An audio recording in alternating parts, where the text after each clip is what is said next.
Also want to talk about migration numbers. Are they too high? And we have a very impassioned debate about Gaza. And our audience here, as always, reflects the overall electoral picture across the nation. Welcome to Question Time.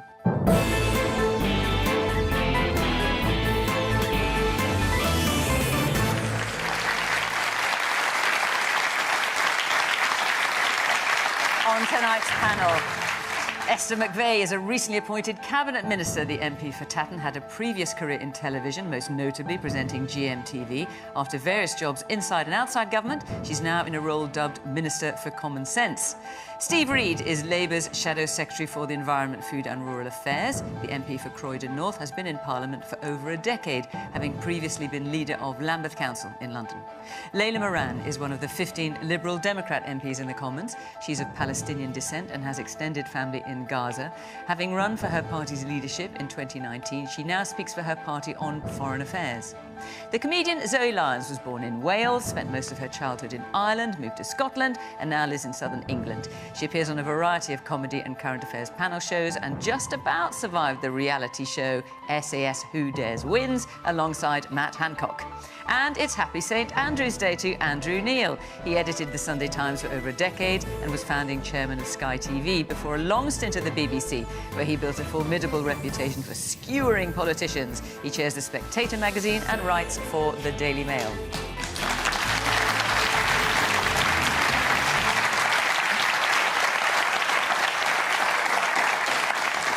Good evening. Welcome to our panel. Welcome to our audience here in Doncaster. Great to see you. And, of course, welcome to you at home. You can watch or listen to the programme on iPlayer or BBC Sound at a time of your choosing. But let's get started right now with our first question. And, as I say often on this programme, the panel do not know what the questions are. So let's hear it from Colin Wallace. Hi, good evening. Up here, our cities are like ghost towns. There's empty buildings everywhere, the businesses are really struggling and it can feel unsafe when you're out and about. How are you actually going to level up in the north? Esther. Well, I think after lockdown and after COVID, there's definitely been upheaval and it's been tough for businesses. So we have got the levelling up agenda. Billions of pounds has come to Doncaster, or millions, I should say, in the levelling up fund and the towns fund. And that's really important that we do support our businesses. They are the energy of the economy. And for me, I was pleased with the autumn statement that the Chancellor said, we're going to do the biggest tax breaks in 50 years and we're going to support our businesses, because that is what we've got to do, particularly coming out of what has only been a terrible time for business with lockdown, COVID lockdown. Colin, you asked this question. How does it feel to you? It feels terrible. You just have to look around the high street. You've got Wilco's that's gone, you've had Debenhams gone, you've had multiple retailers, and those shop places are still empty and nothing seems to be happening. So the money that's come from government, I think in total so far from various different funds, not just the Levelling Up Fund, it's just over 60 million. Do you feel that's made a difference? I don't think so. Things seem to be getting worse and nothing seems to be happening up in the north. The money still seems to be getting spent in the south. Steve? Well, it's interesting, isn't it? Because in 2019, when this government was first elected, levelling up was supposed to be their big idea. And admittedly, look at what they've been doing before that. They'd hardly levelled the country up, had they? Well, Boris Johnson defined it as his defining mission. He did define it. That's exactly what he called it. But what they've done since then is the polar opposite of that. You were talking about 60 million may have come to this area through pots of money from levelling up, but over 106 million has been taken away. So they're £40 million worse off. Taken away what in terms of the local council, in terms of local council funding. If you added in all the other ways in which money would have been taken away, it would be even more than that. So this Doncaster has been losing money for 14 years, the whole time that this Conservative government has been in place. And if they then give you a little back of the money that they took away, you're not better off. You're still worse off. And to make matters even more offensive to people in places like Doncaster, if you remember in the summer, we had Rishi Sunak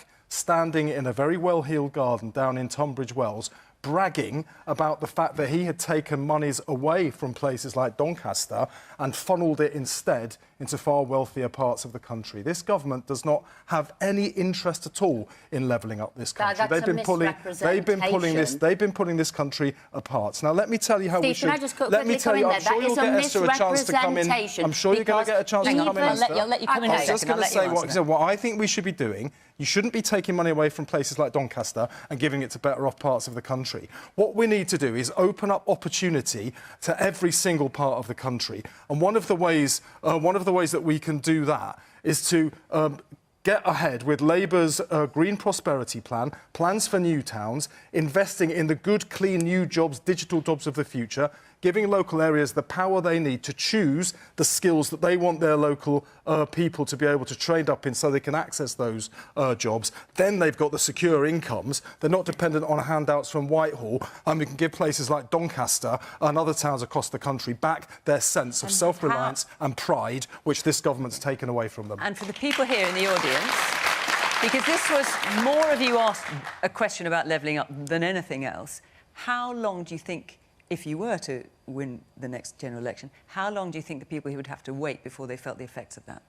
Well, you know, we've had 14 years of a Conservative government. I accept that, but just to give people an idea. It's not going to be overnight. But what Rachel Reeves, the Shadow Chancellor... But within the Chancellor, first Parliament, do you think people should begin to feel the effects of that? Absolutely within the first Parliament. Okay. Absolutely we should. Esther, you want to come in quickly Yeah, before I go it's to just the audience? a misrepresentation, because what they were doing, even in, as you'd say, affluent areas, there will be poor areas, and that investment was going into those areas too, which is important. But what we'd say is we need business investment. We need investment coming in, and that's actually now what we're starting to do. So you're actually saying this year growth in the UK was the fastest in Europe. You're actually saying that the UK now is #1 for investment into new projects. That's coming in, like I said, it's been a tough time with COVID and lockdown, but actually we are getting the economy going, and that is what is important. OK, lots of hands up. Let's hear from somebody. Man here at the front in the blue shirt and jacket.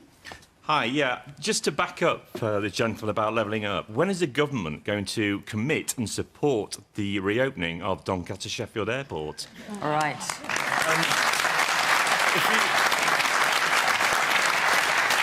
I will come back to you for an answer on that. I'm just going to go round the audience a little bit more first, but I hear you. I will get that question answered. Yes, woman in the back in the stripy top. I just wondered whether it tells us something that the Tory party need a minister for common sense. What is a Minister for Common Sense, Esther?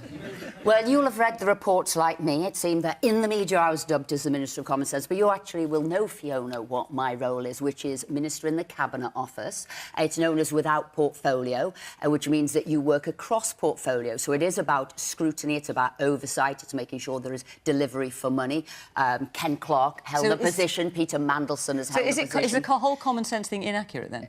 I'll give you examples of common sense. So actually, I think it's sort of just a popular term. So here's what I guess Rishi, the Prime Minister, has done for common sense. People would have said, delay the ban in purchasing of diesel and petrol cars. You know, those net zero targets are, not practical enough. He's done that already. That's so right. why do you we're need you? building upon it because there is more to do. We're talking about here how to get money into areas, how to get investment into areas. You're quite right. Robin Hood Airport, Doncaster Airport, this would be something really important locally. You've got two mayors here who should be fighting for it, like Ben Houchen did in Teesside, to get that airport back. So I think getting rid of HS2, that leg there from Birmingham to Manchester, was another bout of common sense to get that billions of pounds into local transport and the transport people want just locally. to be clear, because these are things that have happened already, yes, before right. you were Minister for Common Sense. Now you are Minister for Common Sense. Is that suggesting that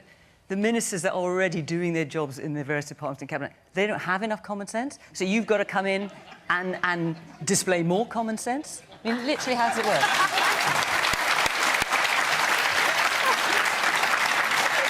Yeah, they do have common sense, absolutely. But just not quite enough. No, but it is... Is there a minister for more common sense? But it is bringing in a scrutiny. As I said, Peter Mandelson held the role for Labour. But he wasn't called Minister for Common Sense. That's right, because it has been given by yourself as well as a sort of a fun name, because people say, do politicians listen to what people need? Are they looking at those net zero targets? Actually, should we have delayed them because the infrastructure wasn't there? People would have been pushed into poverty. Labour wants to go even quicker with the net zero targets, as did the Lib Dem. So it is working on behalf of the people to bring pragmatism into politics. I can understand now how being presented with a Minister of Common Sense is quite irksome. It does seem a bit irksome. All I can imagine in my head is that your office is beside the Minister of Funny Walks. It just seems... it's on that sort of level.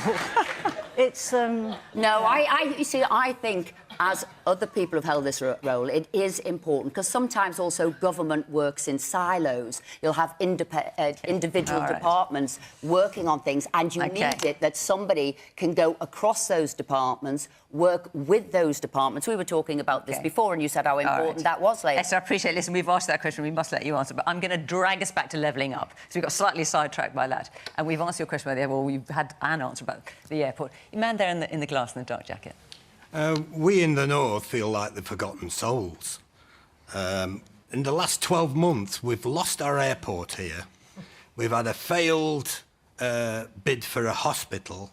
We've had failed British Rail headquarters bid go. 1,635 businesses failed last year, which was up 14.3% from the previous year. Half the town's empty. The hotels are all full of immigrants. It's a no-go area at times. And the divide between the north and south with levelling up it's a massive gap. And can I ask you, do you think it is just a question of money coming from government, or do you think there's something else? It's money from government, but it's also when councils receive money, how they distribute it and what they prioritise. OK. Andrew? I think the people of Doncaster are in a better position to tell us about levelling up than a panel that's come up from London. You're the people that learn. And from what I see, or what I've just heard, you're not happy. And you have every right to be not happy. I think levelling up was a wonderful idea. It's just a pity it was never implemented. Every country has regional disparities. Italy, Germany, France, Britain. Ours are wider than most. And if we could reduce them, we would add over 100 billion to British GDP. Everybody would benefit. Doncaster would benefit. Durham would benefit. The South would benefit. And there's so much that could have been done. And I don't know, Esther, that you could point to one metric that would show that levelling up has narrowed the gap between the North and the South. I don't know of one metric in which the North has benefited and come closer to the prosperity of the South. As a country, our wealth and power is overwhelmingly concentrated in the South, and it's to all of our disadvantages that should be the case. And there was so much that could have been done. For a start, the government could have designated 20 towns in the North, like Doncaster, and poured millions into them to regenerate the city centres again, to bring them back to life. The gentleman who asked the question mentioned how it was dead. It can be done. It's been done, funnily enough, in the South. Go down Marylebone High Street in London. It's totally regenerated. But not in Doncaster, not the Doncaster I came through. That could have been done. Instead of building HS2, you could have poured billions into proper transport links east and west to make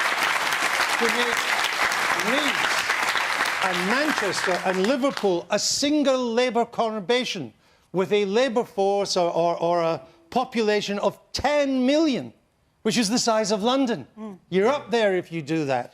So that actually is what Rishi is now doing, which is important. You've been in power for 4 years. How much do you need? Yeah, I'm just saying. Let me just continue. But Rishi hasn't been. Designated the North has some of the finest universities in Europe.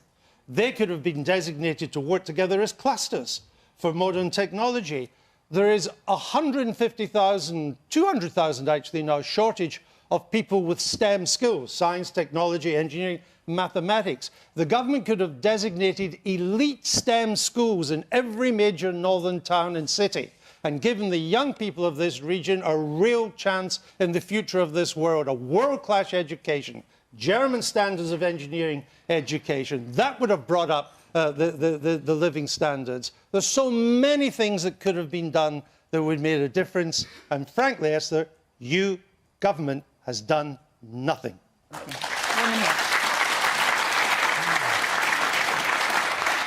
In the north and in this area, going without levelling up is not anything new.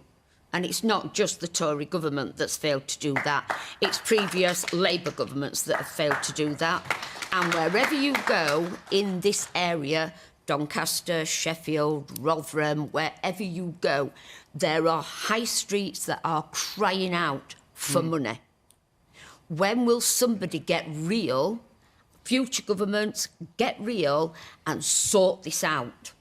Well, because this does not work. Say the Northern Powerhouse, and I will agree with everything that Andrew said there, is vital. I am actually from...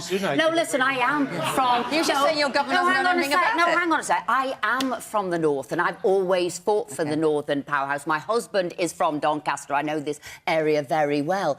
And I think that connection across the north was what I've been fighting for 7 years, but they were determined to do the south to the north. No, this is the start of that connection across the north, and those transport links will be vital to get that Northern Powerhouse. Panel members. Zoe. Yeah, I mean, I'm not a politician, I'm a comedian, which sometimes gets blurred, but... and my experience of coming up to Doncaster and areas around here, you know, I live in the south, and I come up to go on tours and travel around and do shows, and I find as soon as I get up to this part of the world, my heart goes out to you, how difficult it is to get anywhere.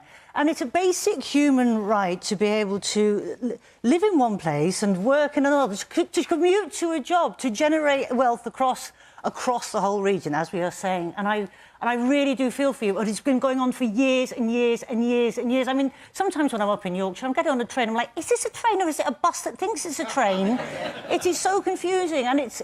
If you had that ability to commute, to spread the wealth out, it would make such a huge difference to this part of the world.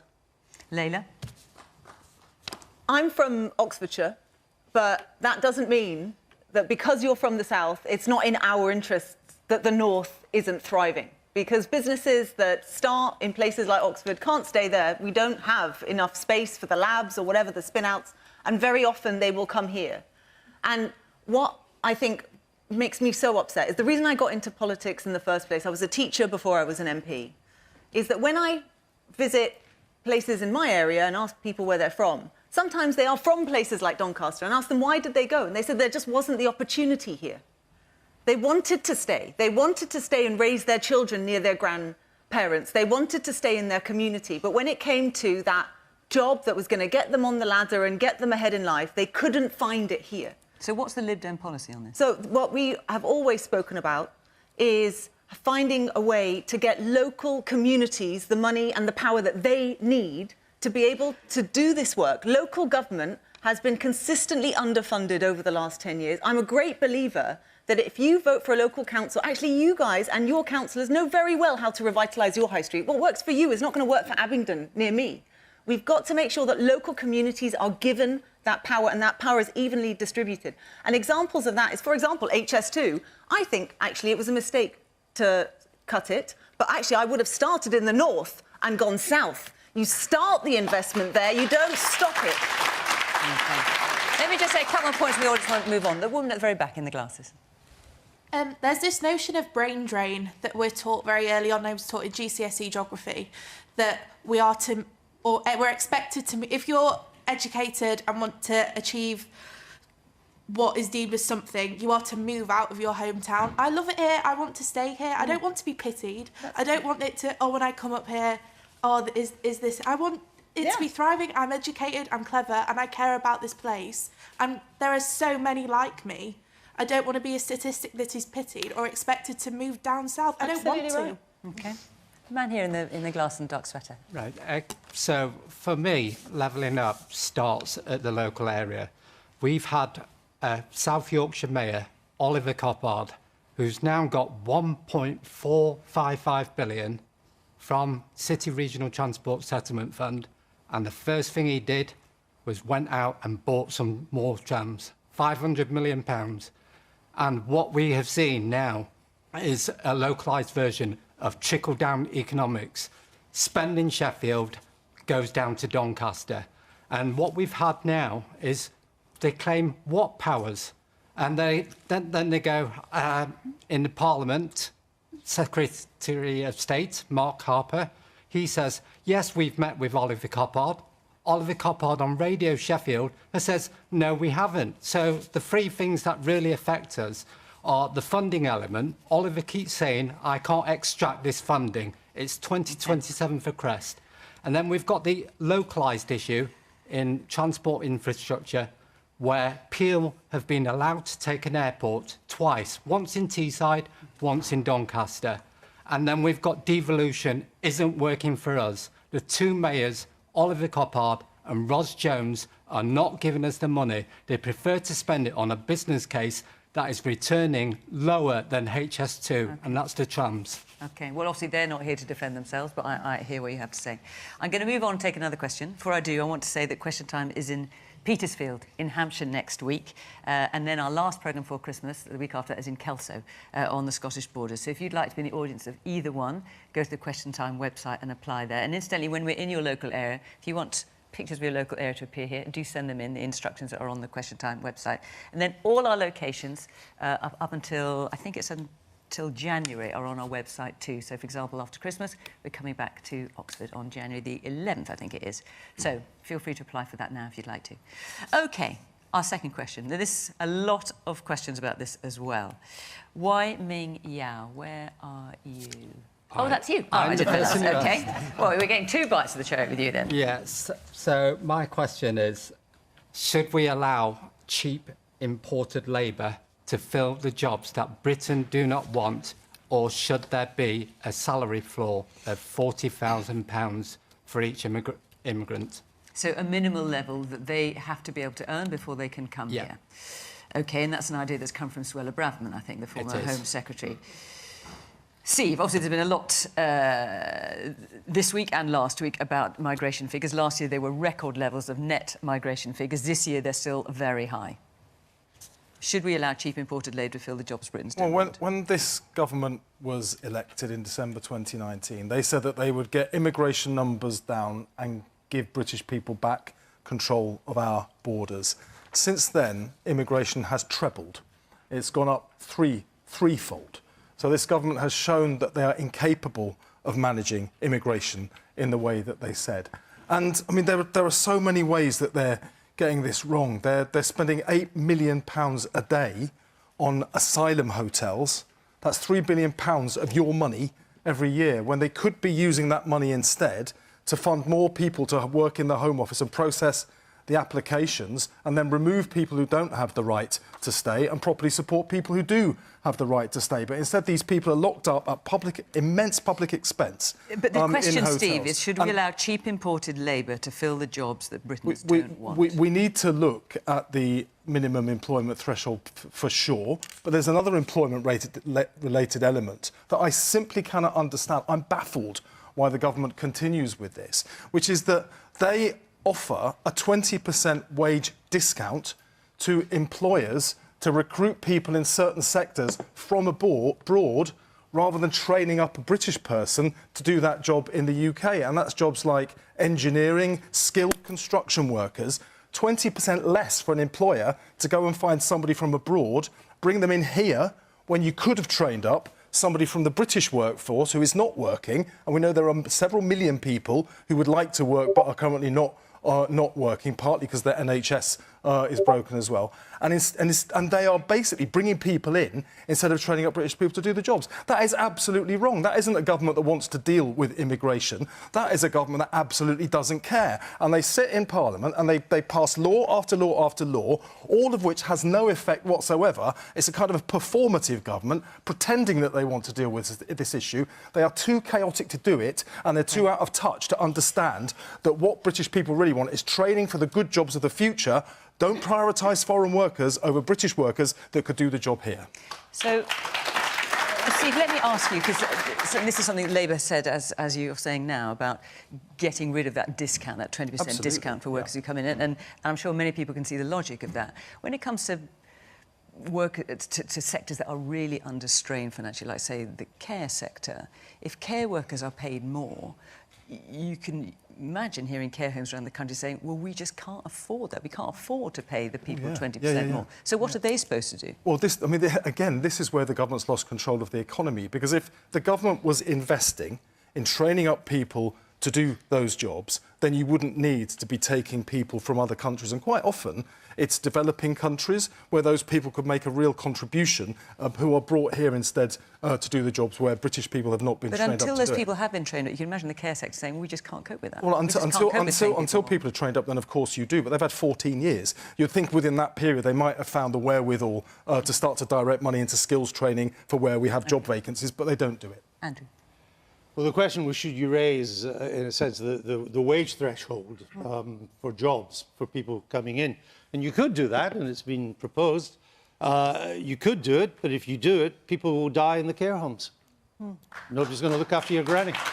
Simple as that. You're going to run out of labour very quickly to do that, because most people coming in to work now in this country are coming in to work in the NHS and in the care homes, a third of them. You're right. Politicians have found it much easier simply to bring workers in from abroad than do the heavy lifting of getting those who are already in this country but not working back to work. There are 2.8 million people on sickness benefit at the moment. Some of them obviously seriously sick, but not all. And that figure is going to rise, even after the government's changes, to 3.4 million by the end of the decade. Now, if you did some heavy work and it takes a lot of work, and it's not easy, and you have to identify those who are not capable of working, and they have to stay on sickness benefit, and those that could work, you need to get them back into the labour force. There are 3,000 people a day now come to work in this country. There are 4,000 people a day sign up for sickness benefit on that, and you need to do the welfare reform. Now, Labour doesn't even talk about this. You have no plans for welfare reform at all to bring these people back in to the labour force. The government's made, of course, a complete horlicks of it. But you're going to be the next government, and we have no idea what you're going to do. And the headline figures are more scary than they need be. First of all, a lot of these people are coming in to do proper jobs and to work. The biggest number are students. And they're coming to this country because we have the finest universities in the world after America. It actually counts on the national balance sheet as an export. That's right. They bring in foreign currency to come in. There's not, we have now about 8 universities in the top 30 in the world. The European Union doesn't have one, not one to do. So, would you want to stop students coming to this country? Of course you wouldn't. Do you want to stop care workers? No, but we need to get stuck into our labour force. There's a huge chunk of people that we need to get back to work. And I don't think either Labour or Conservative are prepared to do the heavy lifting. It's also that the would NHS. require. There's 7.8 million people on the NHS waiting lists. There are people that want to get back to work who can't get to see a doctor or go to a hospital, and that's got worse this So year. how much extra are you going to spend on the NHS? Well, if you close the non-dom loophole, you can raise enough money to get the existing workforce to work overtime on weekends and in the evenings, and you can reduce it by 2. You can reduce it by 2 million a year. Hang on. So the non-dom 1.5 billion. The non-dom loophole, you're estimated to raise, I think, 3.6 billion. Some of it you've already committed. But a proportion of it. Some of it you've already committed to other things. But a proportion of it goes on this, and it has been committed. But to Andrew, you will if you have could get known. those waiting lists down, you get people back to work. Andrew, when you were talking about getting people into work, you will have remembered when I was working with Ian Duncan Smith, we absolutely brought in universal credit, and towards the end we had record rates in employment. 1,000 more people each and every day were getting to work. So we did do that. And then you gave up. You're still in government, Esther. It is, but I think where these figures come from that Andrew's talking about has been what happened with 2 years of lockdown, what happened with people not going into work, what happened when their businesses were closing down, and people took early retirement, people haven't gone into work, and so we've got to begin that process again to get people back into work again, which was announced 2.5 billion to help them. Your own official forecasts show the numbers rising to the end of the decade, not falling. And so this is why they're starting that same work programme idea, the 2.5 billion to get people into work. But going back to the question, should there be cheap labour coming into this country? Absolutely not. I would have imagined one of the reasons I voted for Brexit, and the vast majority of people in Doncaster did, is because we didn't want open borders and people coming in from Europe as a cheaper wage and having our own people at home not working. Yes, but now you've got the people coming. Hang on a second. Now you've got people coming not from Europe, they're now coming from India, from other countries. What on earth has gone wrong? What we've got illegal, which we know, migration, and we've got legal migration. No, we've got both, and we've got to deal with them both. We have had absolutely. But this question is about legal migration, so let's stick to that for this question. Because that's the biggest number, and absolutely right. And we've got to bring that down. The government said we've absolutely got to bring that down. It has been a very difficult.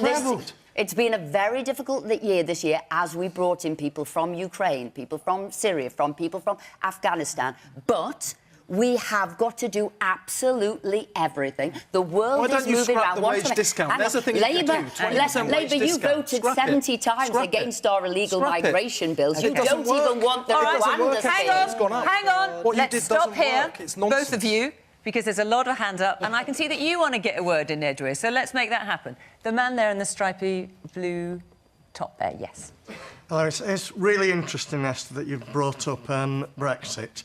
The current migration levels, in my opinion, are the crowning failure of Brexit, as indeed is the total and utter lack of levelling up, which is what we've just done. If we look at rejoining the EU, compare the EU Social Fund to what Doncaster gets from Alexander Boris to Feffel Kamal Johnson's total fantasy levelling up, there is a 43% reduction.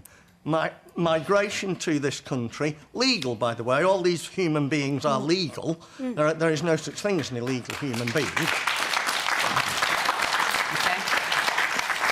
That has gone up threefold since Brexit. When are we going to accept it was an error, and step by step we need to work towards an eventual rejoin? Let's stop using phrases like closer ties with the EU. Let's put a roadmap there. OK. No, absolutely not. Man there in the shirt. I can't see what colour it is, sorry. Yes. Hi. I was also interested, Esther, at what you'd said. The government seems to keep going back to these unavoidable and unpredictable events that have happened. So we all know that COVID, we didn't expect it in its form that it came. But as a government, you should be prepared for crisis that comes through, and what are we going to do about it? It's the same. I'm an operational manager at the NHS. If something goes wrong in my department, I have to be answerable for why we weren't prepared. And I feel like there's been a lot of instances. The Russia-Ukraine war, we know how volatile that area is. You can't now say that fuel has gone up significantly, and how were we ever going to know that was going to happen? Everyone knew how volatile Russia was.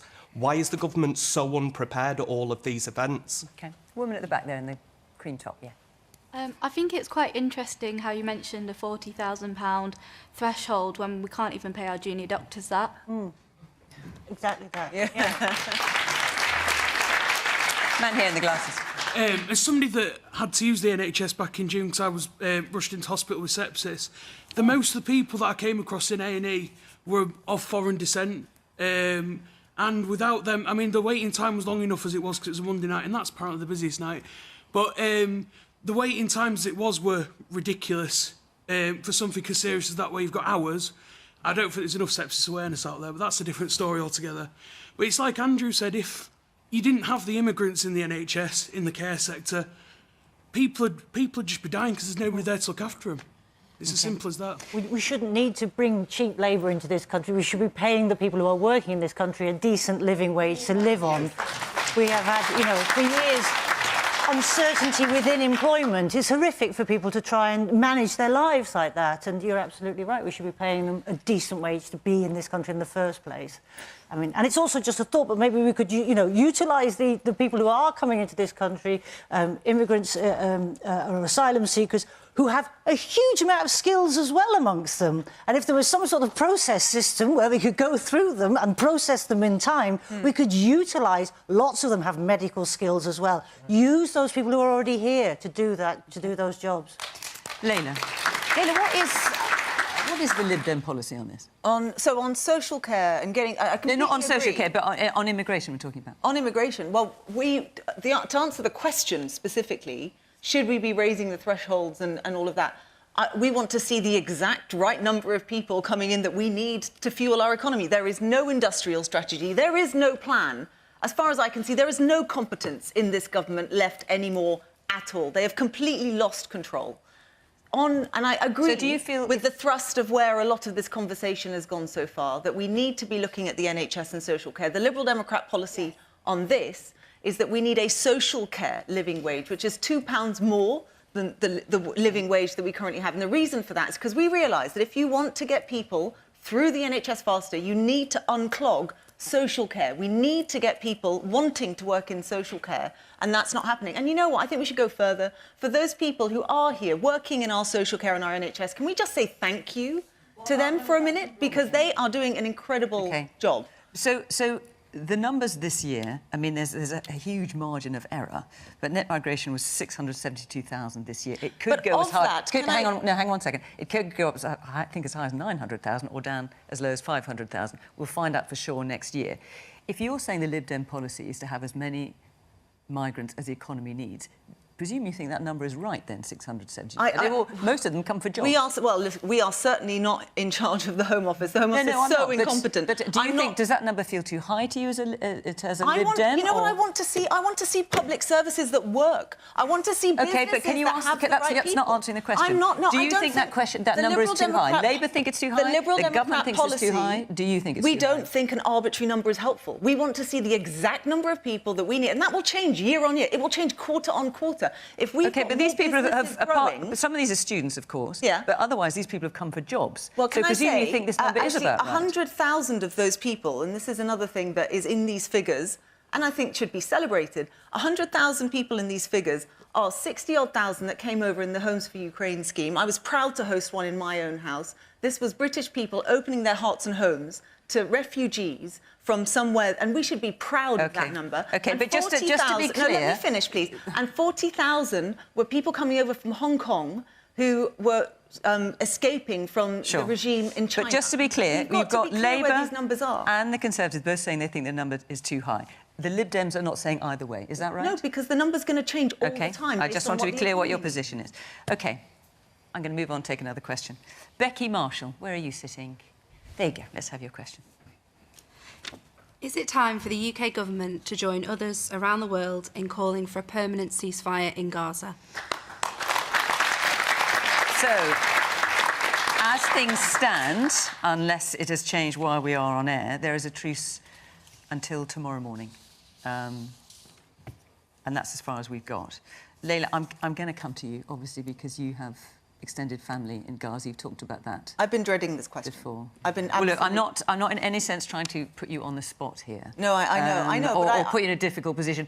I mean, if nothing else, can you tell us what the situation is with your family in Gaza? Of course, no, but this is an important. I'm dreading it because every time I talk about it, it's emotional. I can't begin to describe what it's like. And the reason why. And I'm also Foreign Affairs spoke, so yes, it's deeply personal, but my professional and personal lives are completely one at the moment. And yes, to answer the question, because I think it needs direct answering, Liberal Democrats do think it is time for an immediate bilateral ceasefire. And the reason for that is because we need the killing to stop.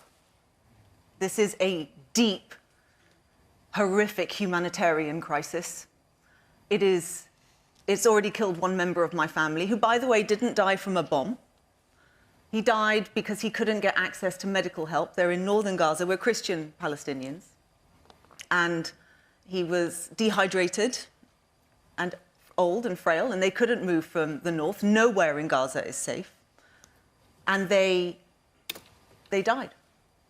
And another one I've heard today, the update, is that the others are still there, and one is now really sick also because they're drinking contaminated water, because there was a choice made in the immediate aftermath of October the 7th by Israel to turn off the water.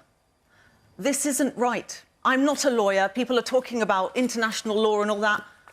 This just is not right. We need to stop this level of devastation. But we also need to be clear.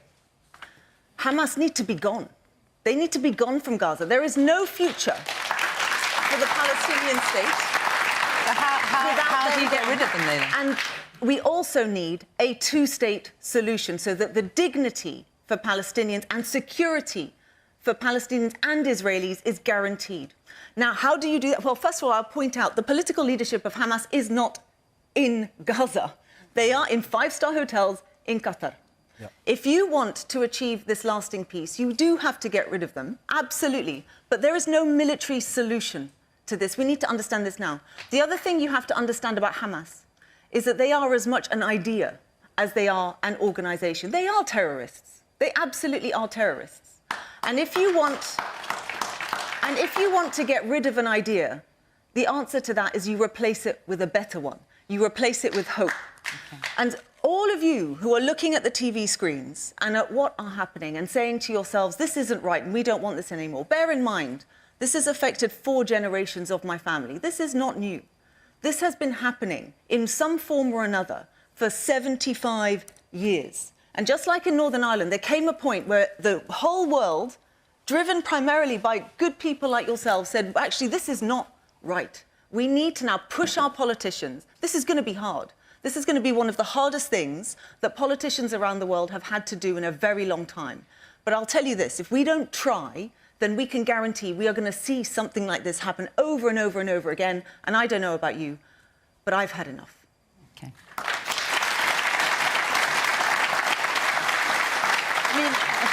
So the government has been in lockstep, as indeed have Labour, with America, saying, you know, that the time was not right for a ceasefire. I mean, Joe Biden is saying now, extending the truce is America's goal, to keep this pause going beyond tomorrow. Is the government's position changing along with that? Well, I think we are all pleased there is a pause. We're pleased that hostages are being handed over. We're pleased that humanitarian aid is getting into Not to northern Gaza. Gaza. Not to my family. I just need to point that out. It's not getting to everywhere at all. And you'll be closer to that than I am. But we need to make sure that aid is going in and that people can leave. But Israel is saying at the moment, as I say, as we're broadcasting now, it could change, that they're going to start fighting again tomorrow. Now, America seems to be shifting its position, saying, actually, that's not what we want to see. Are you shifting your position? We've called for, which there needs to be, these breaks, these we've stops. got one of those. I'm talking about from tomorrow. And it's extended. But I think people as well need to look at the situation. And you can't just have a one-sided ceasefire. Hamas has got to surrender. The hostages have got to go free. And people also need to realise that Israel does have the right to defend itself. What happened there were the worst terrorist attacks Israel had ever had. What they did, the killing, the butchering of people, the taking of children. Hamas has done absolutely terrible things to its own people as well. They will have known there would have been a retaliation by the Israelis for what they did, and they've put their own people in harm's way by using their own civilians to protect the Hamas fighters and to protect their warring infrastructure. It is absolutely awful. Offensive this is. Awful. Can I just say, please, can I say, my family have nothing to do with Hamas. Nothing. The family member of mine who died worked for the UN. His job was he was an engineer and he taught people how to fish. The idea that Hamas and going after Hamas allows collateral damage to the extent that we've seen in the Palestinian, innocent civilian Palestinian population as we've seen. And may I just say, I am as angry about that as I am about those hostages. Do you know some of those hostages were people who, there was an 85-year-old woman who had survived the Holocaust, who was in the peace camp. She was talking about the oppression that Palestinians feel. There is something about this that makes people want to pick sides. Can I just point out? The government, it's awful on all The government sides. has picked a side, and it feels that way to the Palestinian people. But you don't have to pick a side. You can stand with Israel and care about innocent civilians in Palestine. You can stand with Palestine and want the hostages and Hamas how gone. are we going At to the get moment, Hamas the government to is not surrender? saying that. They're saying pick a side, and I disagree. Okay, all right. How do we Zoe, get Hamas to surrender? Zoe. Yeah, I mean, the pictures that we are seeing in the news are just absolutely horrific and abhorrent, and more than any other conflict of our recent time, this one seems to be affecting children and the elderly and the completely innocent in such an awful way. And I completely agree with you, Lola. You know, it's very odd to have to pick a side in this situation when innocent people are being killed left, right and centre. None of this is right. Hamas have been in power for, what, 14 years? They were, you know, many of the people who are being killed in Gaza at the moment have never voted for them. It's not their choice. It's not what they want. It's not what any of us want watching it on the television. We want the killing to stop on both sides. How you do that is incredibly complicated. Okay, let's hear a bit from ours. Yes, the one about the blonde hair. Yeah. Yeah, Esther, I find it so upsetting hearing you say that about Israel has the right to defend itself. Of course it has the right to defend itself. Nobody's going to say what Hamas did was ever acceptable or okay. But nor is going in the way that Israel have gone in now, with impunity, complete impunity, from the US and from the UK, starving out children. The amount of children and women that have died in this conflict, there are war crimes that are happening. And our governments, it feels like they are siding, you know, with Israel. You're right, we should not be picking sides in this, but absolutely, what has Israel got over the UK and the US that is allowing this to happen? Because it's horrendous. A man a little bit further forward, yeah. Yes, you, sir. 8,000 children. 8,000 children dead. 1.5 million people displaced from the north to the south in one of the most densely congested regions of the world. This is not proportionate whatsoever, and no conflict of this sort has ever resulted in the long-term benefit of a nation. There has to be a plan for the day after, and at the moment that's not taking place whatsoever. OK, let me take one final point from the man over there in the glasses, yeah. Hi. You know, I hear this a lot on people like you guys talking about it, that Israel has the right to defend. And never I have heard this question, where is the right of the Palestinian to defend? Why is the Palestinian not have that right to defend? Why is our government standing behind Israel? And Hamas, I believe that they are a terrorist organization. So is IDF. But full support is given to them. You guys fund and you're the calling tanks. the Israeli Defense Force, yes, their national army, you're calling it a terrorist organisation. They are. I mean, there are a lot of people who take great offence at that. Because they will do. They are doing the exactly same thing. What, as Hamas abducting hostages? If you look at the proportion of the people who got killed on the 7th, for the last 75 years, I do not defend Hamas. I am not part of them. I will never ever defend any person killing anybody. But what I hear is the amount, the way you guys also describe it. Guardian only a week ago described the Israeli hostages released, which Israeli children released from this truce, but Palestinian people under the... Can't take any more of this. I'm just going to drink a beer. If you want to watch the entire show, buy a fucking TV license. I just can't be arsed with this fucking shit. You know why I don't stream lately? This bullshit. Nobody in this entire conversation said the word God. Nobody. Nobody said God in this entire fucking conversation. It's Palestinian, Israel, Israel, Palestine, dead people, dead people. Why don't you just point out the fucking obvious? Like we've never read a Bible or you don't know history. Are you fucking mad? Are you fucking mad? We know why they kill each other. My God's better than your God. It's the fucking problem. Not dates or resources or anything. Like just literally nothing. Fucking God's the problem, and none of these fucking brain-dead ass clowns, not even on all your social medias that you watch, Nevada Media, Young Turks, fucking whatever the fuck you watch, none of them will point out the fucking obvious. Fucking brain-dead motherfuckers who still think God is real, and I'm gonna kill you because I read it in a fucking book. That makes me a wizard. That's the fucking problem. Fucking dumb fucks who still think they live in the Stone Age. It's 2023. These fuckers have iPhones and want to kill you because they read the fucking Quran or they read the fucking other stupid book. I don't know what the fucking Israeli book is, but you get the fucking point. They read the book, right?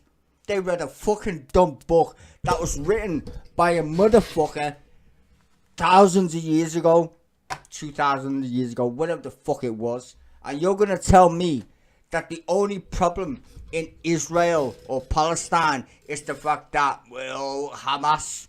No. Hamas is a symptom of the problem of your inability to get over the fact that there's no man in the sky. You fucking clowns. You're all stupid, emotional fucking cunts. And everybody who picks a side just shows me how stupid you fucking are, because you clearly didn't read any fucking books at school. I fucking did, and this entire conversation annoys me, not because people kill people, it's why they kill people, and nobody's ever said why they killing each other, and it's fucking God. Get with the program, motherfucker. Fuck's sake. The age of 18 released. That was how you describe it. This is exactly where I come back, is that the Palestinian are people, they have the right to defend, or they have a right to get a second state. The point you're making very clear is you think there's a double standard there. Double standard. Andrew. You know, Western governments, British government, whatever, they can call for a ceasefire if they want, and they may get one for a short while, but it won't make any difference. There is no military solution to this, and there is no political solution either. The two-state scenario is dead. I used to support it. It's dead. And if it wasn't dead, it died on May the 7th. The Arab states don't even want a two-state solution. What's the alternative? There is no alternative. That's the problem. Not every problem has a solution.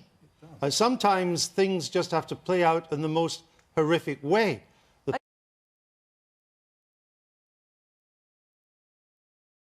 At least Andrew Neil's been honest at this point. Even though you just heard me, I'm so glad. I was ranting. Shall I re-rant? No. There is no solution to this problem because the problem is fucking God. That's the problem. God is the problem, not Palestinians or whatever, Jews. The problem is God. They kill each other because they both believe that they are special. Do you understand the problem here? They both believe they live on planet Earth and God gave it to them. Nobody mentions this in this entire conversation. Nobody ever says, God, there's your problem. Fucking God. You ever been to the Wailing Wall by any chance, anybody? Do you know what the fucking Wailing Wall is? No. Do you think people wear funny hats for the fucking reason? No. All religion, bro. And religion means God. They kill each other not because of natural resources or any of that bullshit. They kill each other because they believe that they're special. God gave me this land, not you. God gave me it. Go and read the history book. And I'm surprised no fucking intelligent person pointed out the fucking obvious at this point. It's God. He's right. Andrew Neil's right. There is no solution to this shit. Let them kill each other. Because there's no fucking way you're going to convince one religious person who lives in the Stone Age versus another person who lives in the Stone Age. It's 2023. These fuckers think we still live in the year, I don't know, Ammonite Domini or some shit. Like, they literally think they read the Quran. That means that's the 21st century. They read the Bible, 21st century. They read the Torah, 21st century. Imagine if you read the Bible and acted like the Bible was an actual honest-to-God fucking document. Oh, wait, that's called America. The Palestinians in Gaza elected Hamas in 2005. Hamas then abandoned elections, and there's not been one since. The Hamas is already regrouping in the south. The leadership has said that we can't wait to do October the 7th again. We'll try it again the moment we have the guns and the arm to do so. If there were elections in the West Bank, Hamas would now win. That's not. Which is why. Oh, I've seen it, and it is why. It's why there are no elections. There can be no two-state solution when you've got Hamas in control of Gaza, a terrorist organisation, and a corrupt gerontocracy of the Palestinian Authority on the West Bank. But Andrew, we cannot give up hope. It is, well, sometimes there is no hope. You know, at 7:40 this morning, at a bus stop in Jerusalem, 3 people were gunned down by 2 Hamas terrorists. This is during a ceasefire. Pause. 3 were, hold on. 3 were gunned down. Fortunately, there was an off-duty IDF soldier who was armed, and he took the 2 Hamas terrorists out. They were armed with enough to go on a massive killing spree if they hadn't been shot. We learned today that the young... But this is the point. This is why they want to drag you in with the emotions. People die. Like, listen to the rhetoric. You're sitting there thinking, oh, I've got to pick a side. Bitch, you don't have to pick any side. They're both equally fucking stupid. It's the 21st century. It's 2023. These motherfuckers have iPhones, iPads, the internet. They literally broadcast their shit on the internet. Whatever nutcase fucking people you are. Don't need to give you a name. But they want to tell me I need to fucking, like, pick a side when your entire point of your existence, according to you, not me, according to you, is you read a fucking book and you believe in God. That's your reasoning for killing people. God. Like, let's get this shit straight here, ladies and gentlemen. It's God is the problem. And these fuckers know it very well. The entire state of Israel is based on what fucking idea, ladies and gentlemen? Ding ding. God. Fuck off. People are shocked that people are getting killed because of religion. Have you not read the history of human beings by any chance? Are you completely fucking stupid? I'm just saying. Like, I mean, what do you want me to say? Really? I can't literally stream videos like I would want to. You know why I can't? Because every time I do, I have to listen to these fucking brain-dead ass clowns who were supposed to be intelligent people, by the way, tell you about dead people and trigger your emotions when they won't tell you the truth. You just won't. It's about religion. It literally is. If you think Israel and the Palestinian shit is something other than religion, you're a fucking ass clown and you're just to blame. Because you're gonna go protest in the streets like a fucking moron. And you're probably not even religious. You're just getting triggered because it's on the telly. Like a fucking idiot. Imagine fighting Hitler in World War II or some shit. And you're getting triggered. Think people walk down the street? Literally? Do you honestly think people walk down the street when we were fighting Hitler in World War II? No. Because it's called an ideology. You fucking morons. This is an ideology. 2 very similar ones. Both based on the exact same concept. God. In the exact same place. Which we should know, Israel. Britain made it. You fucking morons. Autistic girl who was taken hostage. Not that hard. Was too much trouble for Hamas. Too much trouble. The one that J.K. Rowling because she loved Harry Potter. The one that J.K. Rowling tried to intervene and ask for mercy for. They killed her. We learned that a young girl with cerebral palsy on a wheelchair was too much trouble as well, particularly down the tunnels. They killed her. Yeah. How you can deal or have a political solution... Exactly, again, it's all this, it's an emotional thing, it's emotional. It's not the problem, bro. It's the reason why they're killing each other is the problem. And it's fucking God. Like, literally, their entire idea of reality is the Stone Age. It just is. I don't know how you can, like, literally not watch this program and be infuriated by insanity and stupidity at the same time. I know people kill people. That's not new. It just isn't new. Why are they killing people is fucking mad. And that's called God. I know I just sound like a broken record, but it's so mad. It really is. It's mad to watch people who you would think would have more sense to tell you the truth. But he doesn't have any sense to tell you the truth because he's a part of the same bullshit system. The same bullshit system, which is why they're still killing people in that place. Because he's picking sides himself. Oh, well, they killed somebody. She killed somebody. Oh, this is an atrocity. That's an atrocity. Motherfucker, all atrocities are based on ideas. Ideas. You think just, I know, Hitler just ran around just thinking, oh, I'm just going to fucking kill people for fun? No. Think Genghis Khan thought I'll just kill people for fun? No.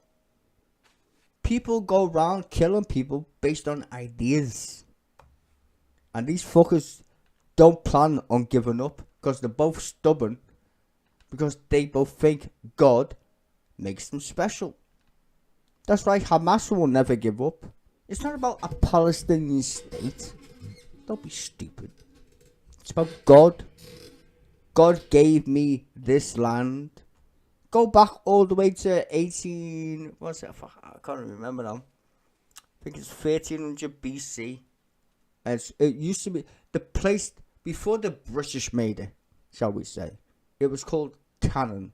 The Canaanites, right? The Philistines, hence where you get the word fucking Palestinian from. Just read a fucking history book. It ain't that hard. The capital of the same place, right? What was it called?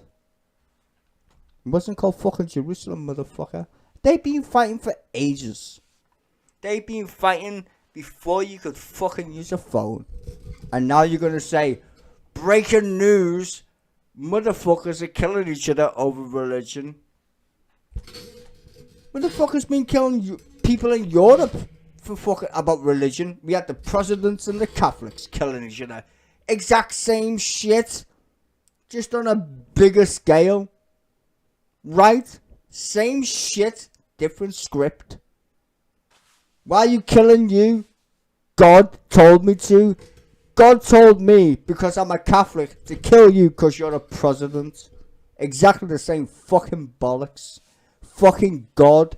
I'm so fucking dumb. I think there's a man in the fucking sky, and that gives me the right to exterminate you as a fucking person. That's the problem, and nobody wants to acknowledge that little tidbit of this entire fucking problem. Fucking stupid fucking humans who still believe in fucking God. And you are stupid. You believe in God, you're a dumb fucking cunt. And here's the reason why.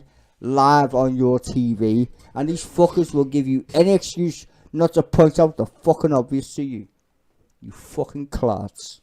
With that, when the purpose of Hamas is the destruction of Israel. Israel is often its own worst enemy, and we've seen that. I understand that. I see that. But when you're up against basically a Nazi-type regime that is out to destroy you because you're Jewish, that's why they want to destroy you. They want to kill you because you're a Jew. How the fuck does you become a Jew? magic, one would ask? Probably not. Maybe you need to actually believe in a god at that point. So you don't get to be Jewish by magic, do you? No, you don't. And who are Hamas? Did they, like, leave out the obvious points of, well, if they want to kill you because you're a Jew, what religion are you, motherfucker? Muslim.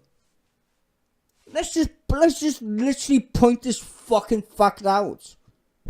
Like, I don't get it. I literally don't get how these people don't point out the fucking obvious to anybody. Muslims, Jews, you're all psychopaths because you're all reading books like you know what it says. I read the book, it must be true. Bitch, I read Harry Potter. I ain't no fucking wizard. I can't cast spells. But you literally think God, your God, in your book made you. And that gives you the right to kill everybody else because you read it. Let me ask you a question for all you God believers out there. Did God write your fucking books? No, he didn't. You fucking clowns. God never wrote any book. Ever. Man wrote the book.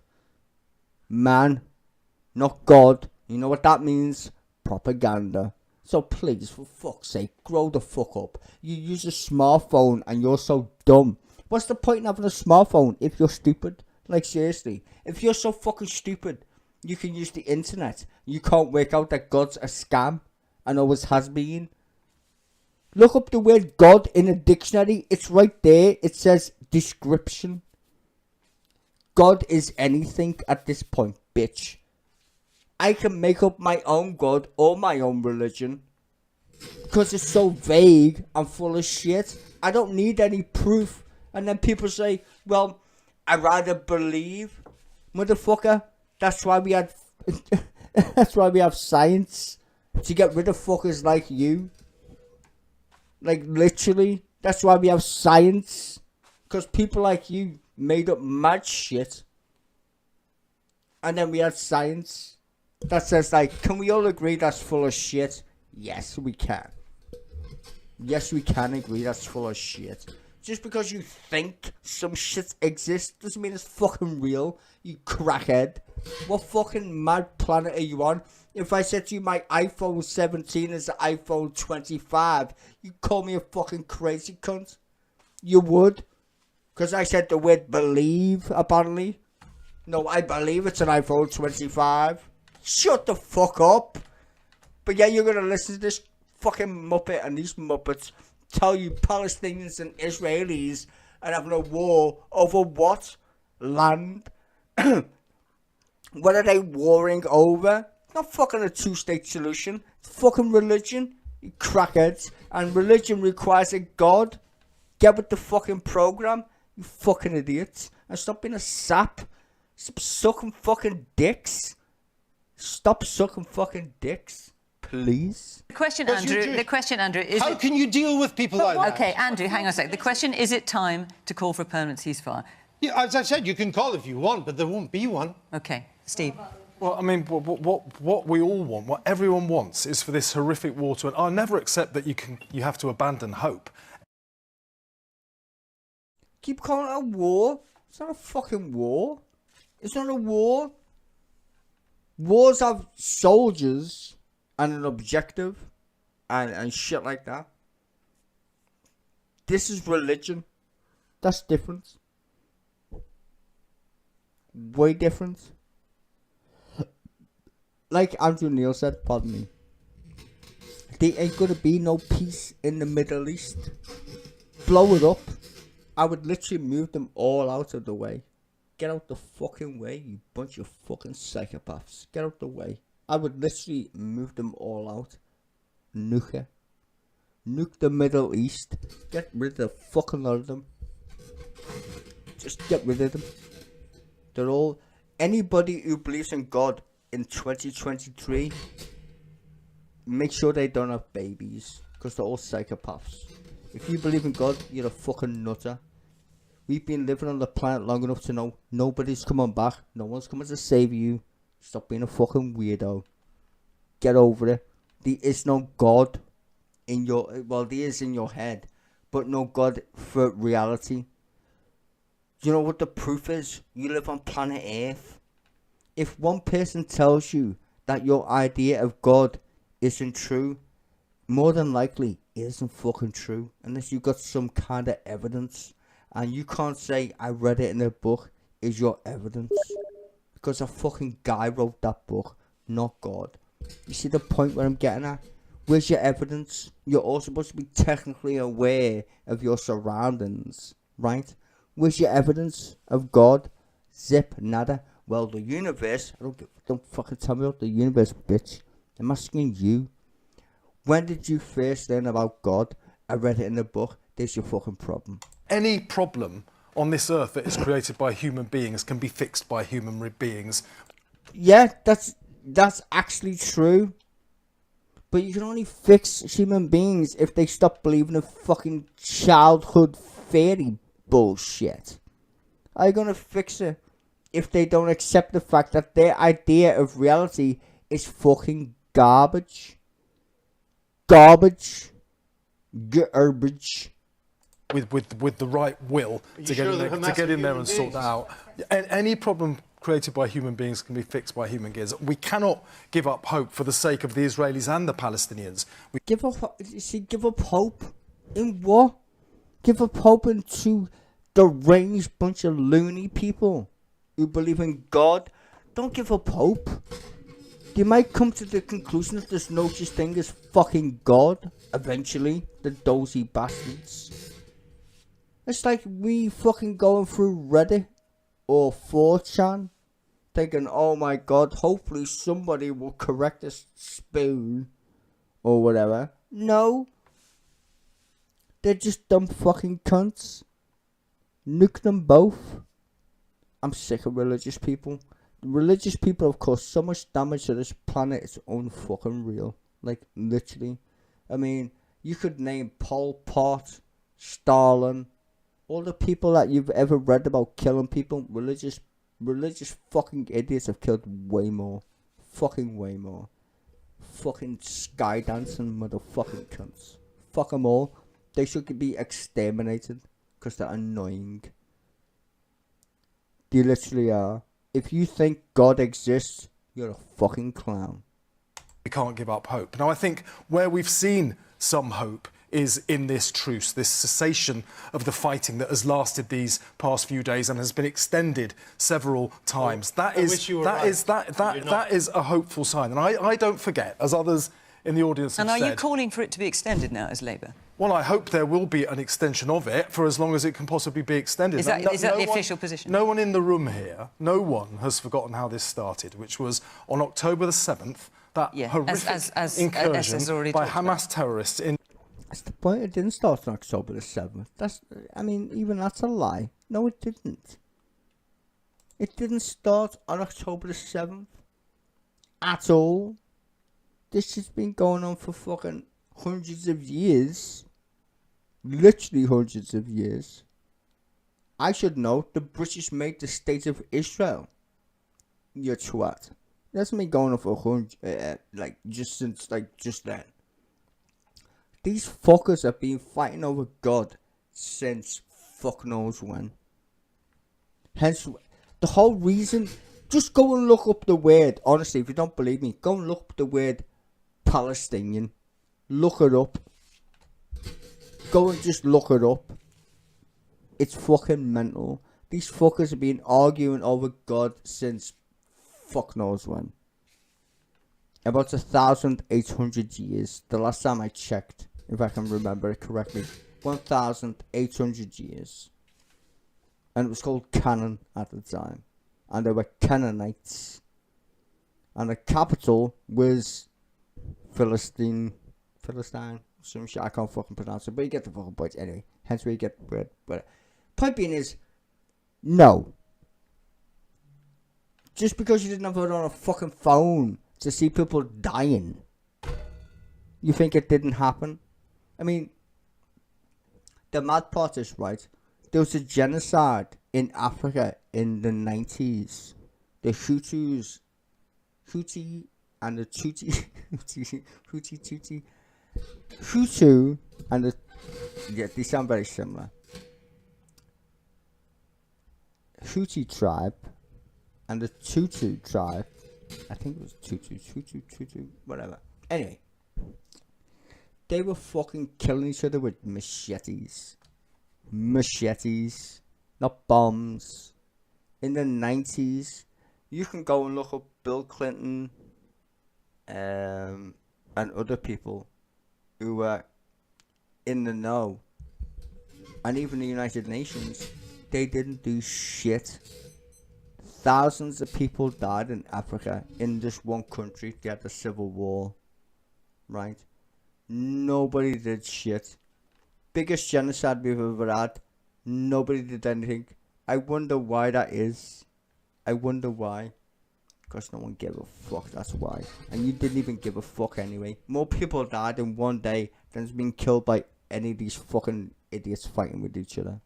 And they were fighting over the same shit. Religion, believe it or not.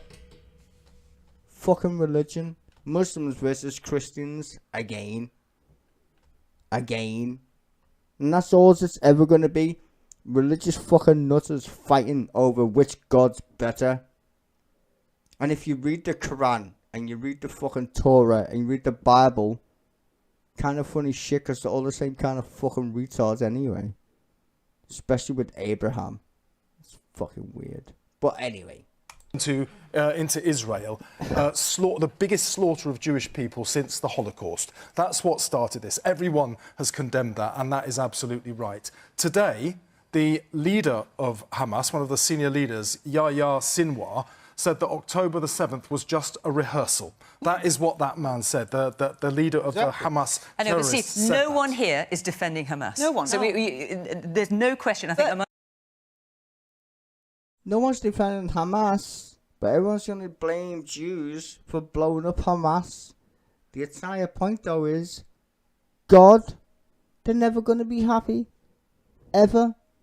They fought over that place where they live forever. Tutu and the Hutu, thank you, Rich. Right? They were killing each other, these motherfuckers in Africa. Nobody said shit. Slaughtering each other. I think, like, I don't want to look up the numbers because it's gruesome. Way more people died. It was literally classified as a genocide. On both sides, they both went ham. I'm not gonna lie. I didn't pick a side. But that was the same shit. Muslims versus Christians shit. Same thing that happened in, what's that European country used to be? Czechoslovakia. Not Czechoslovakia. Fuck, not that one. Another country anyway. Muslims versus Christians with that mad crazy fucking cunt. Oh, I don't know. Anyway, point being is, you're fucking fighting over religious shit. Well, I don't like you because my God's better than your God. Like, get over yourself, bro. And these people want to tell you about death. That's what I'm trying to explain, really. I'm trying to say, you're going to get emotional if you keep listening to people saying people are dying. Of course you're going to get emotional. You have this weird thing called empathy. Who wouldn't? Right? Who wouldn't want to get fucking mad about people dying? But then you should get mad for the reason why. Because fucking dumb fuckers did it. That's why you should get mad. Dumb fuckers. If you invaded me or some shit, or you invaded my country and you were like trying to invade it, why are you invading my country? Why? We're gonna tell you. Well, we had that, didn't we? And I don't mean to invoke Goodwin's law. You know what that is, right? Which I'm gonna do anyway. Hitler had an ideology. He just did. I can't really use any other one. I could use a Roman one, I suppose, if you wanted me to. Same shit, different stick. Somebody's gonna invade your ass.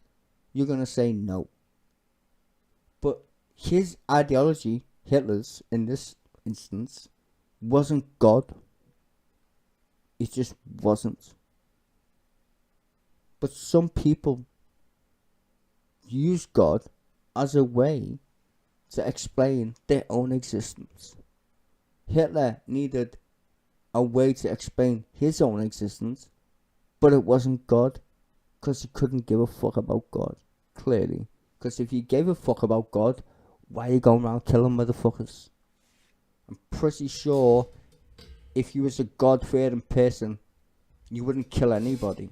But then if you read a book, you're pretty stupid, because books are made by hateful, old-ass motherfuckers that have been dead for thousands of years.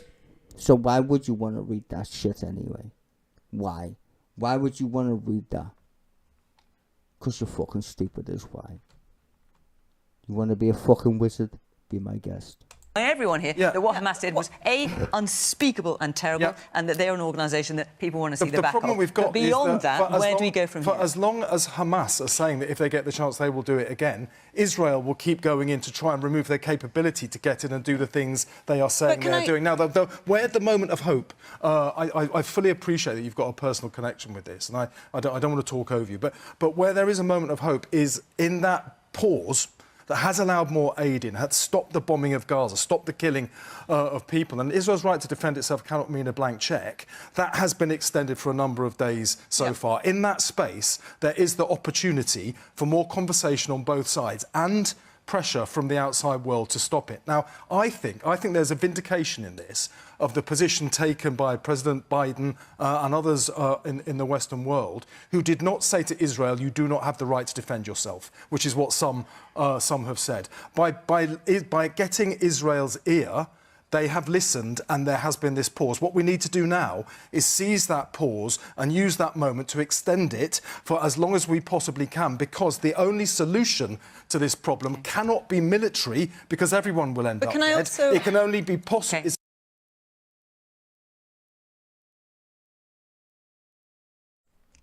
I love his posture. He sounds great, but it ain't true. The only way you're going to end this stupid war, delete God. That's it. Delete God from this entire conversation. That's it. I'm sorry about anybody who fucking finds my stream and is like, oh, I want to watch Question Time. This is stupid fucking shit and it needs to be said.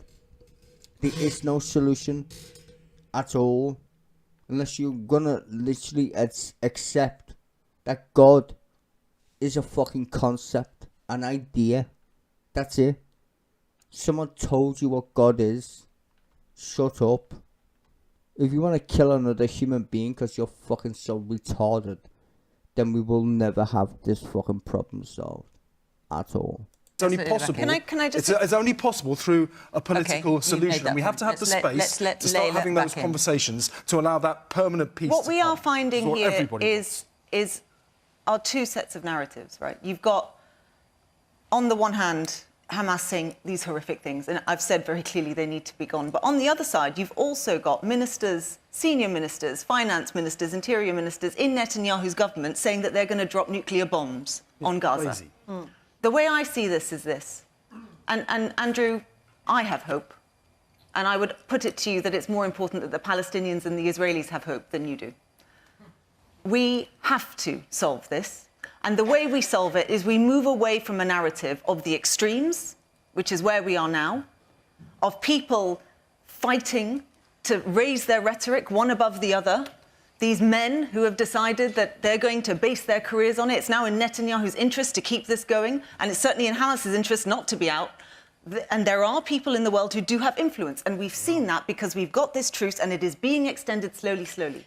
If Britain decided to back a bilateral is important, ceasefire, and then encouraged America, we have a special relationship, let's use it, and encourage America to do it, we might well start that process. But we have to know where we're going to end up. Ceasefire is not peace. And peace is not just the absence of war. If we want to not see this again, we need to get to the point where both peoples feel the absence of fear. Okay. That is how we get to peace, and we have to start now. The woman there in the pink shirt and the glasses, Yes.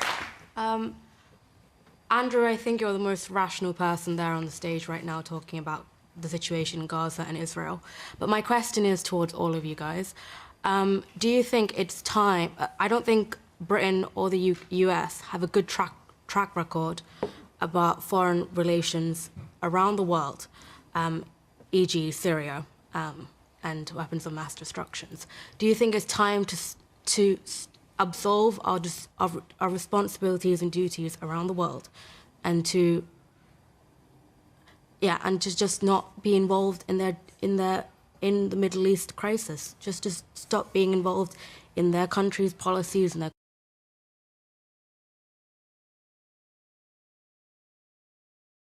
Wow, someone actually had the balls to say, fuck him. Someone literally had the balls to say, should we literally just say, fuck this shit, it's retarded.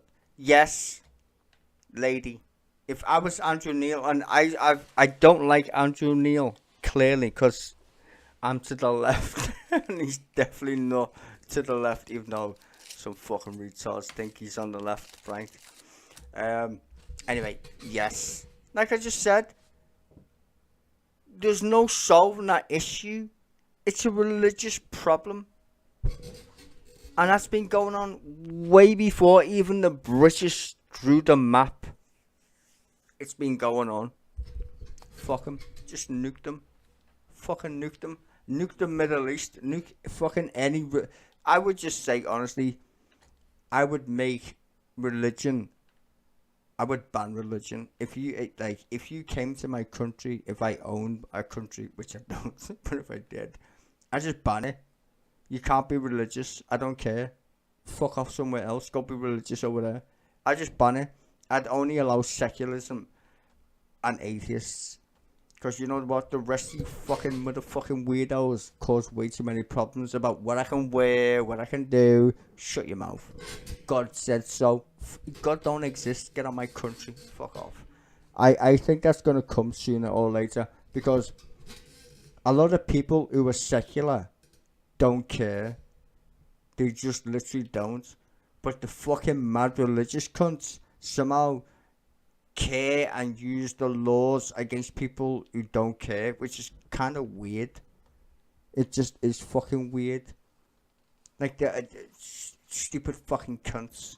Ban them all. Ban religion. If you believe in God, get out of my country right now. Bye bye. Countries' duties and to just absolve our duties inside their countries. So just say, over to you. Yeah, over Sort to it you. out. Yeah, just say fuck off. We're just fucking done with your stupidity. I can understand exactly what this lady's saying. I'm done with living in the Stone Age. Why does nobody care that this idea is so stupid and so old that no one's gone, can we just relook at this shit? Like, these people at that time used to think the sun went around the earth. Do you understand how stupid that fucking is at this point? The same people that believe in God believe the world goes around the earth. So the sun goes around the earth, I should say, right?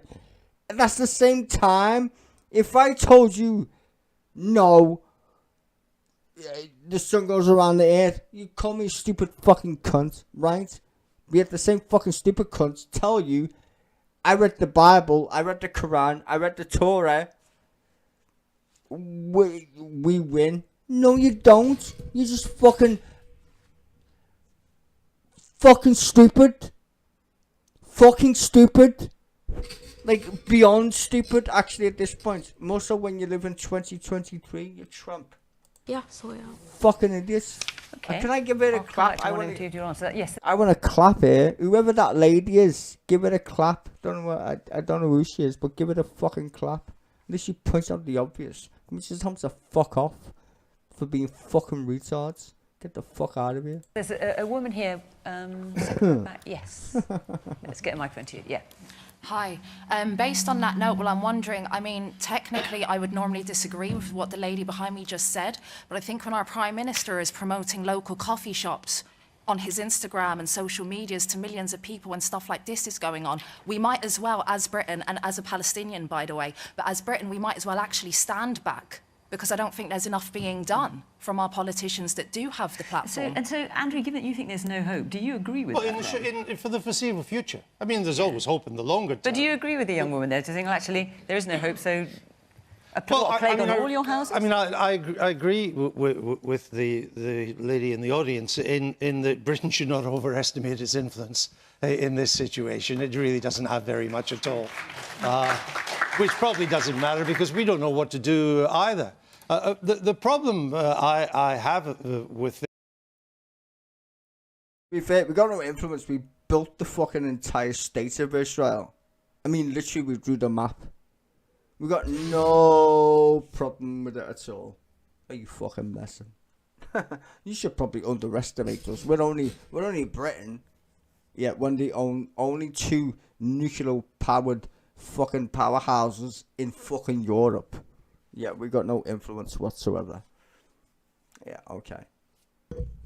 Chico. Anyway, apart from that, I would nuke them. I would just nuke them at the least. I'd nuke Saudi Arabia first because they're a bunch of cunts. I'd nuke everybody else after that. That just says Muhammad alaikum. Nuke them. I'd nuke anybody who says I believe in God. Nuke them next. Get in line. I'd be worse. Hitler would think I was insane. Fuck them all. Eugenics. I'd just fucking kill them all. All you fucking brain dead fucking dogs, you fucking God believers. Fucking get in line. This is, if you're going to try to move to some kind of peace process, and I've covered many peace processes, and by the way, the Palestinians had opportunities for what now looks like a wonderful peace agreement. At one stage, you could have all of Gaza and 90% of the West Bank. You're talking about the Oslo Accords. Yeah, and they turned it down. I'll have to be quite quick, because we're nearly out of time. But the problem is, it takes 2 to tango. And at the moment, who are you going to talk to in Gaza? Who are you going to talk? Because I tell you this, if anybody who's not Hamas talks to us, talks to the Israelis, they'll be thrown off the nearest highest building the moment Hamas gets a hold of them. It's an impossible situation for people of goodwill in Gaza to show any political power at all. Are you okay with what's happening? I mean, this is... Oh, obviously I'm okay. No, the killing is just wonderful. What a stupid question to ask me. Excuse me. Of course I'm not okay with it. It's horrific. It's horrific. Well, then what, but I'm what are you offering? I'm trying to point to the realpolitik of the situation. Okay. Hang on. I'm really sorry. I'm going to have to stop you, because we are actually over time, so forgive me. This won't be the only time that... Hang on. We're talking about Gaza. This is... Let's all get emotional and not mention God. Let's all be very emotional. Even though I don't even like Andrew, I said this before, I don't like this guy. He works for Rupert Murdoch. You need to understand where I'm coming from at this point. This fucker, I've hated him for years, but he's good, I would say, at what he does. There's certain types of people that you respect if you know politics. He knows what he's doing, what he says, and he's just being honest at this point, and he's dead. Like, the lady agreed with him, kind of. Get the fuck out of there, bro. There's no way you can save that problem. And saying, oh, we're gonna save it is bullshit. It just is. Hope. Fuck off. It's all bollocks. They don't like each other because they don't want to fucking like each other. Because of God. I wish it was different. I wished I lived on a planet where people we're fucking retards and didn't have TikTok, Facebook, X, all these stupid programs where you can fucking egotistically stroke your own dick by pressing the like button. All these stupid programs were made by corporations to take your money, and you don't even know how they take them. They do it through advertisements. And you click buttons and show your breakfast, show your tea, show where you went yesterday to get famous, and then they give you money. They give you money because the platform makes sense. It's all bullshit, bro. Just like these motherfuckers telling you that people die. Of course people fucking die. People die every day. There's 8 billion people on the planet. How many people die every day? You don't hear shit about them. More kids die in Africa every day in Nigeria through malnutrition than fuckers die in this war. Never say a peep. Germany throws more away in waste food than actually is in the United Nations budget. Do you understand the predicament you find yourself in, hopefully? So when they tell you people are killing this, people are killing that, over God, which is an idea, good for you, you fucking clown. You should actually read and check shit out and stop being so pragmatically fucking driven to stupid shit on TV. Fuck's sake. It's depressing that people actually like don't care. It's not going to be, and Israel, this will not be the last time we come to this subject. I know you want to say more, Layla, forgive me. Bro, this shit's going to be going since fucking, I don't know, now. Oh no, I'm just in I just want to Who say, cares? we'll come back to this subject. Our hour is up. Thank you very much to the panel. Thank you Fucking hell, thank God. to all of you for coming here and being part of our audience. It's been great to see you. And of course, thank you to you at home for watching. And remember, as always, if after the 10 o'clock news is too late for you, we're on iPlayer at 8 o'clock. But Shut up. You don't fucking iPlayer fucking right now. I'm the fucking iPlayer bitch. And it's free. Did I mention that? It's free. You can watch my shit for free. Not my shit, really. It's everybody's shit who pays a fucking TV license. The bit at the end, I couldn't cope. I'm sorry. I can't stand this whole Palestinian shit. If you know me, you know I normally stream all the shit. But ever since this happened, I can't be arsed because it's the same bollocks every fucking day. Breaking news, somebody's dead. It's like, I don't fucking care. I know that sounds really harsh. I don't. Tell me about the breaking news that people are starving in Africa or Argentina or Brazil or some other fucking country where people die every day because they don't have any food. Tell me that shit. Oh look, we blew them up with a bomb. Impact. Nah. Fuck that shit, bro. Can't be asked. Like, literally, people die every single day from malnutrition. And the only thing you care about is because someone said Palestine and Israel. I'm going to tell you some facts that you're not going to like to hear, but I'm going to tell you it anyway. All the people you listen to are mostly Muslim and mostly Jewish. Pick a side. Fuck both of them. I'm a fucking atheist. I don't give a fuck. They're both fucking stupid to me. So all the shit that you see, they already are biased. Look them up on your feed. Muslim, Jewish, take your pick. They've all got their own view on the shit. They still won't tell you the reason why they're killing each other though. Which is fucking God. Crackers.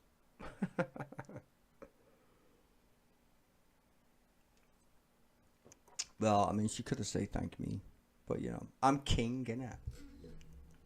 See, people don't like me when I, like, kind of rant over this shit. You get, like, a bit mad.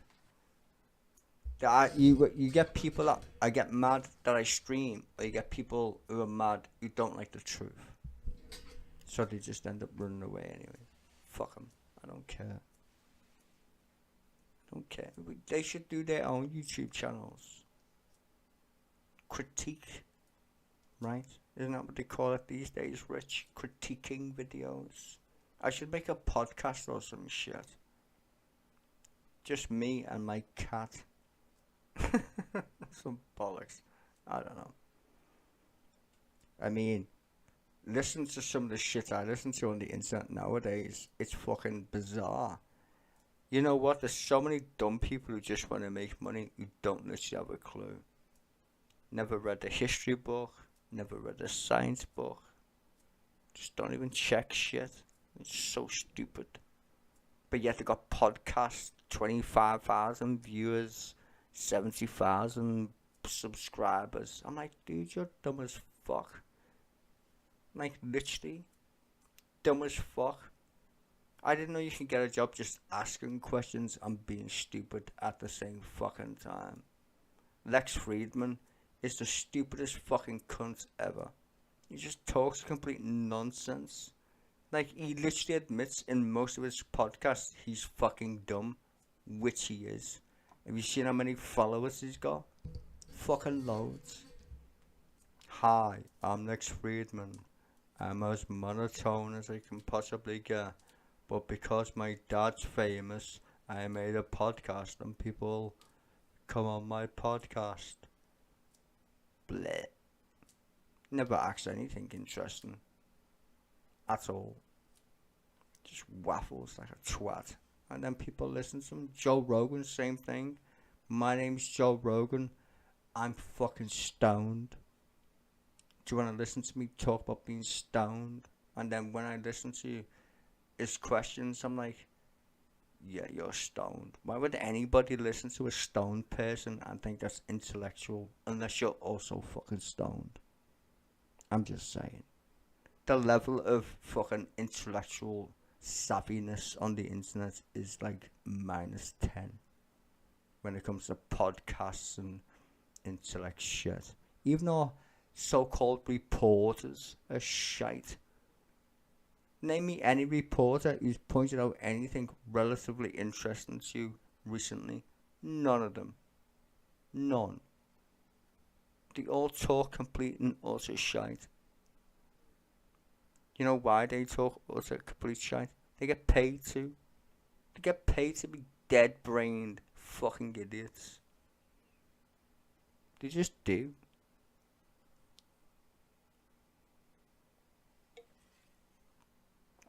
Don't give you the news. They just, well, think about it. Podcasts are opinions, right? You just insult other people's bullshit whether you agree or not, whatever. I'm talking about the news, though. Even the news is garbage. No one on the news is a journalist. None of them. They just use that word as if like it's a thing. When was the last time anybody investigated anything? It just all sounds like fucking bollocks anyway. Breaking news, Hamas and fucking Israel are going to war. Won't mention God, because that's a bit sensitive. Even though you can't point out the fucking obvious of human beings. They're just gonna say, well, they killed somebody. They won't even tell you the very thing why they're killing people. Shouldn't you think you should know that shit? I mean, you shouldn't. Because it should be in your head. If you ever fucking went to school or read a fucking book, you should be like, yeah, that God thing's a fucking bad idea. But no, you're gonna say, well, I believe in God. Well, you're a part of the fucking problem then, innit? Clearly, you're the problem. Your dumb fucking stupid brain is the problem. Did you know God existed before you read the Bible? No. There's your answer. Did God exist before you read the Quran? No. There's your answer. Did Santa Claus exist before you knew what Santa Claus was? No. There's your answer. You understand how this works, hopefully. Did you know any colour in your life before someone told you what that colour was? No. Do you remember being a fucking child? Apparently, you didn't. Like, it's literally basic shit. Did you forget basic shit? Is my fucking point. Did you forget basic shit? Like, Santa Claus doesn't fucking exist for a reason. Because it's fucking stupid. Like, it's just pointing out the obvious to dumb fucking people is such a fucking chime these days. Because now everybody's got the internet. You can't just say, no, literally, that's fucking dumb. Because everyone go, well, that's my opinion. I don't give a fuck about your opinion, fucker. Just pointing out facts. God ain't real. Fact. It's in the dictionary. God ain't Muhammad or Jesus. It's everybody. The word God means description, you twat. Nobody who read the Quran or the Bible or the Torah ever bothered to look up a dictionary, apparently. Too busy fucking nailing away at being a fucking wizard. So no, don't care. Fuck them all. Fuck them literally. Not literally. No, I said literally. Just ignore them. Hopefully they might go away. Most people in today's society are agnostic for a reason. God don't make no sense to anybody.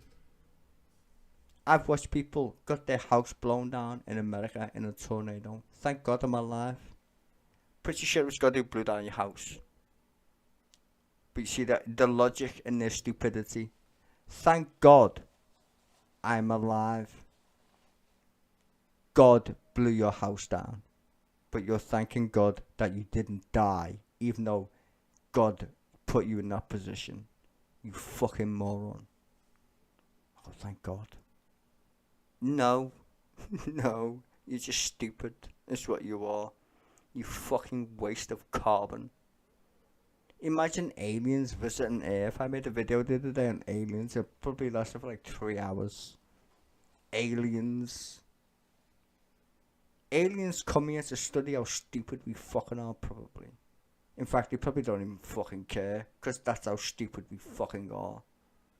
Imagine thinking you live on a planet and there's no such thing as aliens. On a planet, let me point that out again, on a planet, which a lot of people don't even know we live on, because they're too busy on TikTok or Facebook or on their phone. Do you understand what I'm saying? In a universe with no fucking edge. No fucking edge. With objects in the universe that are called black holes. Amasa. Singularities. That's where we live in reality. And you're telling me that I should listen to this stupid fucking bitch in a pink reddish top who's telling me I need to listen because somebody killed somebody and not going to tell me the reason why. Okay, mate. Oh yeah, I forgot. God. The very special conundrum in your brain. Like Harry Potter. It's wow. This is why I tell you about propaganda is very interesting. Because the very people you're supposed to listen to are so insane that you believe their own insanity and you forget that you live on a planet. You just literally forget. Like, why'd you pay tax? I said this before. Why'd you pay tax? You think you pay tax and you just think it's just always been that way. Nah, you're made to pay tax. What do you think you're gonna do? Fucking pitch up your own farm? Good luck with that shit, bitch. You weren't allowed to. Neither was your mother before that, your mother before that. Into fucking infinity, as far as I'm aware. You were told, give me your fucking labor or die. See, when people watch nature shows on TV, that's us, by the way. So when you watch a lion eating a gazelle, what do you think's happening in real life with humans who are actually smart? Tell me. Would you think gangsters just puff out of nowhere? No. They realize they want to be a lion. You're a fucking gazelle. That's how you got all the famous gangsters. They're fucking lions. You're a fucking gazelle. But then you get people who are way bigger lions than they are. Way bigger ones. They tell you the price of shit. You're a fucking gazelle. You understand what I'm saying?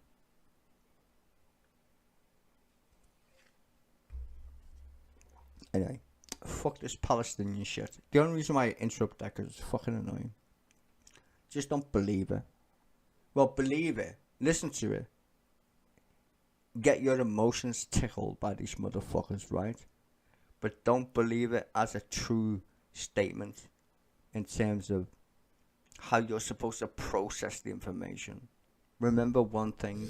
They're killing each other because of God. That's it. They kill each other because of God. Hamas, Israelis, God.